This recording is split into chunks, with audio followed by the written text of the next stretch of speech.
we will move back to Dr. Ambassador. He is going to respond to some of the issues that came, but also he has a few things to add to the earlier schematic. You're welcome. By the way, schematic is precisely what you should never do, because schematic means it is not systematic. It is somewhat ad hoc, it is somewhat improvised, it is thrown together.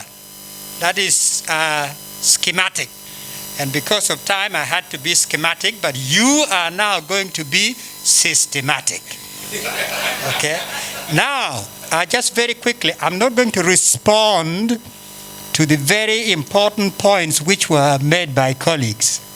I'll just underscore a few things. First, diversity. Bwana Prime Minister, absolutely. Our slogan in building this network of solidarity should be unity in diversity. That is absolutely clear. And a very good example is the question raised online about language. If you notice, what our brothers and sisters in Alu land speak is very close to what our brothers and sisters in Tororo speak, very close to what our brothers in Nyanza speak. Very different from what the Luos in this area speak, or the Luo in Lango, and so on. So clearly, not just in language, but in so many ways, there is diversity. If you see our brothers and sisters in Kenya, the Luos, when they dance, their dance has very little today to do with the dance here, for example. And the same here in Lango, here and the Alu. So there's a lot of diversity, all of which is part of our richness that should be celebrated. So it is unity in diversity. There's no conflict whatsoever. Secondly, to my dear brother Bishop, absolutely. The key word here is the following. It is discernment, which you theologians are very familiar with. Discernment. That is where the missionaries failed. They came and wholesale, without an understanding, they satanized African culture and African practices. What we need is discernment, which says the following practices are consistent with our Christian faith. In many cases, they strengthen our understanding of Christian faith. The following practices are not progressive, they are not good, they should be discarded. So what we want is informed discernment, as opposed to the wholesale condemnation that was brought by the European missionaries of all the various churches. By the way, Bishop, another thing which the European missionaries brought, which should also be addressed. Fortunately, in Lango, it is not a big issue. In Teso, it is not a big issue. I think among the Alu, also not a very big issue. But in Tororo and in Acholi, is a curse. The enmity, the hatred between so-called Anglicans and so-called Romans. Big enmity brought by the missionaries, which to this day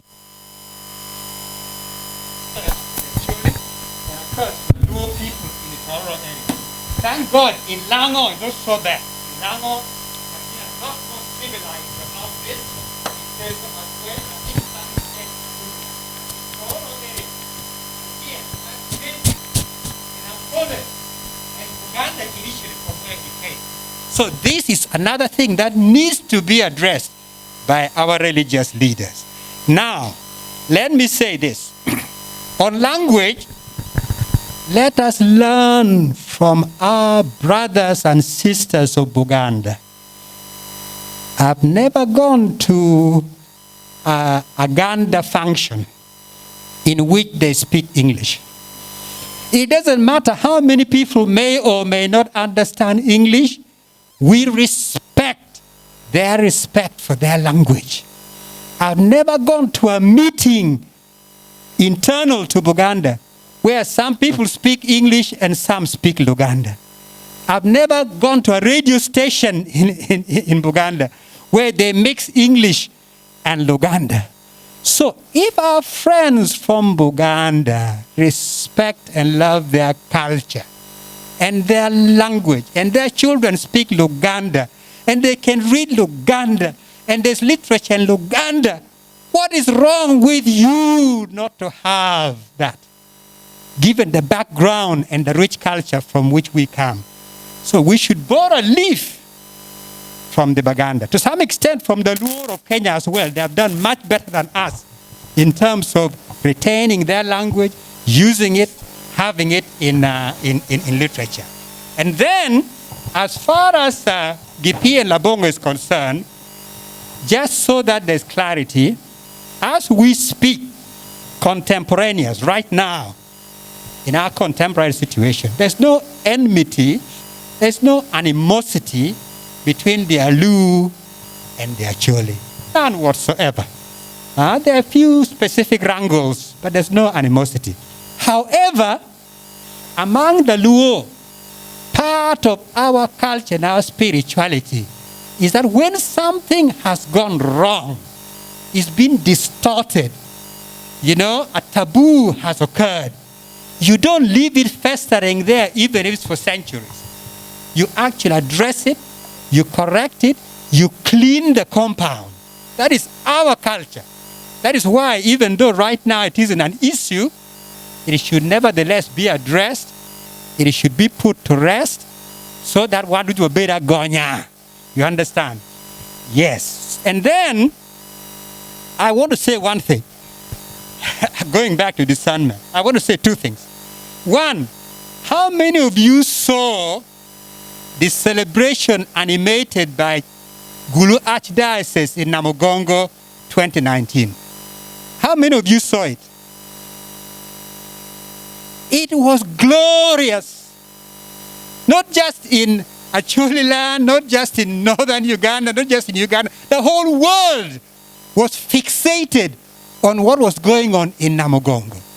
When they saw the kono, they saw the bull, they saw the dancers praising God and praising our martyrs. It was incredible. They suddenly said, these are Christians, but they are Christians from Africa. These are praising God, but they are from Acholi land. But they're using their culture to praise God. What a wonderful thing. Why should we be ashamed of what God gave to us?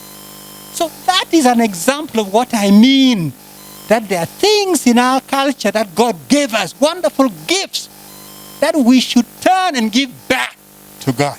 Not be ashamed of them. Similarly, let me tell you, I think it was 1969 here in Peche Stadium, when then Reverend Janan Elohim was consecrated, your namesake, only different spelling, was consecrated as Bishop of Northern Uganda. Peche has never seen anything like that. I was a tiny little boy who absconded from school to be there. It was an incredible situation. Namugongo in 1969, Peche remind me, the dancing, the singing, the bula, the uch, the bila that took place in Peche. Incredible. Erina Oriema was the chair of the organizing committee. His own teacher in Kidgu. He had been his teacher. They were killed together, as you recall. And the whole of Uganda was in Peche. That is Africans celebrating Christ. Those are Africans being Christians who are proud to be African, proud to be Luo. We should be very clear about this. And then you see, I want to give us an example, the issue of which group could we try to imitate? The Jews, speaking of diversity, very few Jews across the globe speak Hebrew today. Those in Israel speak Hebrew. They're in England, they're in France, they're in America, they're all over the world. Very diverse. But they are united in their history, in their faith, in their identity, in their solidarity. Do you understand? Absolutely unbreakable, their solidarity, their unity, their common purpose as Jews. Huh? Take the Chinese. You go to New York, there's Chinatown. You go to France, there's Chinatown. All over the place. They speak different languages. Some speak Mandarin, some speak this, some are from Hong Kong, some are from Singapore, from Malaysia, all over the world. But their Chinese-ness, their solidarity as Chinese people is unbreakable. You understand? These are the kinds of examples from which we should draw. We are not beginning on a clean plate. We are not reinventing history. There are others who've gone through this path, and we can draw from their example. And then I just want to say, finally, on a very small matter, by the way, the Smileys, you know, the Agakan people, they're a very small group, very small ethnic group. But wherever you find them, in Uganda, in Kenya, in US, Canada, they are all connected with strong solidarity, the Smileys. They're a subgroup, a small subgroup within the Islamic community. But unbreakable wherever you find them. Very diverse, but unbreakable. So my final small comment is simply nomenclature. I see here you say Luo. We always used to say Luo. See the difference? Luo. Luo. That's what our Kenyan friends say. We are Luo. But we always said here we are Luo. You understand? It was L-W-O. They say L-U-O. Even the pronunciation is somewhat different.